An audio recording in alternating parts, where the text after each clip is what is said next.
Doctor साहब 8 घंटे सोता हूँ, उसके बाद भी दिन भर थकान रहती है। ऐसे एक नहीं कई पेशेंट्स आते हैं जो ये समझते हैं कि सिर्फ नींद पूरी लेने से उनकी बॉडी की थकान चली जाएगी, जबकि ऐसा नहीं है। आपकी नींद बहुत ज़रूरी है, लेकिन नींद के साथ साथ आपका न्यूट्रिशन बहुत इंपॉर्टेंट है। कुछ ऐसी बहुत कॉमन चीज़ें हैं जो हम लोग नज़रअंदाज करते हैं। दिन भर के काम और बिजी होने की वजह से हम पानी को भूल जाते हैं। अक्सर हम सोचते हैं जब प्यास लगेगी तभी पानी पिएंगे। इसके अलावा विटामिन डी है, प्रोटीन है, इनकी डेफिशिएंसी, आयरन की डेफिशिएंसी आपको थकान और कमज़ोर फील कराती है। और सबसे ज़्यादा हम इग्नोर करते हैं माइटोकॉन्ड्रियल बर्नआउट को। माइटोकॉन्ड्रिया हमारी बॉडी की एनर्जी फैक्ट्रीज़ हैं।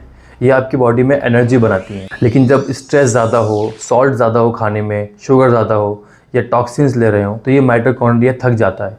और एक टाइम ऐसा आता है कि आप फोर्सफुली काम तो कर रहे होते हैं, लेकिन आपकी बॉडी में उतनी एनर्जी नहीं होती। इस तरह के पेशेंट्स का मैं सीबीसी के साथ साथ विटामिन डी, विटामिन B12 और आयरन वगैरह चेक करवाता हूँ। कई बार वैल्यूज़ सब नॉर्मल आती हैं, बट जब पेशेंट की हिस्ट्री लेते हैं तब मालूम चलता है कि बॉडी में उसकी प्रोटीन का इंटेक बहुत कम है। कुछ कंडीशंस भी ऐसी हैं जो खाने को प्रॉपर्ली एब्जॉर्ब नहीं होने देती, जैसे कि IBS।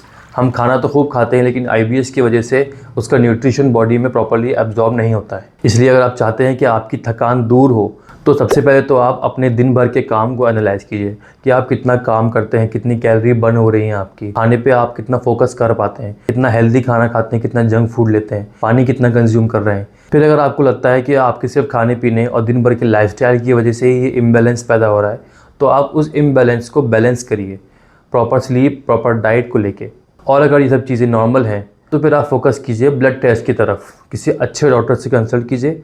Vitamin D, CBC, vitamin B12, iron, इस तरह के दूसरे भी टेस्ट आपके डॉक्टर आपको बताएंगे। लेकिन याद रखिए, इस थकान को इग्नोर मत कीजिए।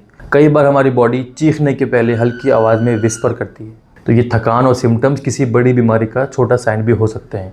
इसलिए सेल्फ ट्रीटमेंट मत कीजिए। सेल्फ ट्रीटमेंट सिर्फ वहाँ करिए जहाँ आपकी डाइट इन्वॉल्व हो रही है, जहाँ आपका दिन भर का लाइफस्टाइल इन्वॉल्व हो रहा है। लेकिन अगर आपको दवाई की ज़रूरत पड़ रही है, आपको ब्लड टेस्ट करवाना है, तो डॉक्टर से कंसल्ट करवा कर ही कीजिए।